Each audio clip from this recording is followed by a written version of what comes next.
என்ன மனோஜ் வாங்கிட்டு வரலையா? என்ன வாங்கிட்டு வரல? உனக்கு நான் மெசேஜ் அனுப்பிச்சேனே, நீ பார்க்கலையா? மெசேஜ் அனுப்புனியா?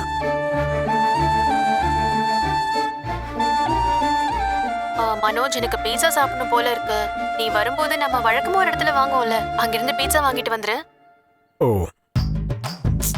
2 மணி நேரத்துக்கு முன்னாடி அனுப்புனதை இப்பதான் நீ கேக்குறியா? ஐயோ சாரி ரோகிணி, நான் வீட்டுக்கு வந்துட்டேன். நாளைக்கு வாங்கிட்டு வரட்டுமா? நீ என்ன பண்ற? உன்னோட மெசேஜுக்கு ரிப்ளை பண்றேன். நீ வீட்ல இல்ல, அதனால நான் உனக்கு மெசேஜ் பண்ணேன். இப்ப நான் தான் உன் முன்னாடியே நிக்கிறேன்ல, அப்புறம் எதுக்கு நீ வாய்ஸ் நோட் அனுப்பிக்கிட்டு இருக்க? ஓ ஆமால, சாரி ரோகிணி. உன்னை நம்புன பாரு, நான் சாப்பிட்ட மாதிரி தான். நான் போய் தோசை சுட்டு சாப்பிட்டுக்கிறேன். இரு இரு இரு இரு இரு, இப்ப நான் போய் வாங்கிட்டு வரவா? அதெல்லாம் ஒண்ணும் வேண்டாம். இப்ப நீ வாங்க வெளியில போவ, அதுக்கப்புறம் உங்க அம்மா பார்த்துட்டு எங்க போறேன்னு உடனே கேட்பாங்க. நீ உடனே நான் தான் பீஸா கேட்டேன்னு சொல்லுவ. அப்புறம் உங்க அம்மா அதுக்கும் என்னதான் திட்டுவாங்க. ஒண்ணும் தேவையில்லப்பா.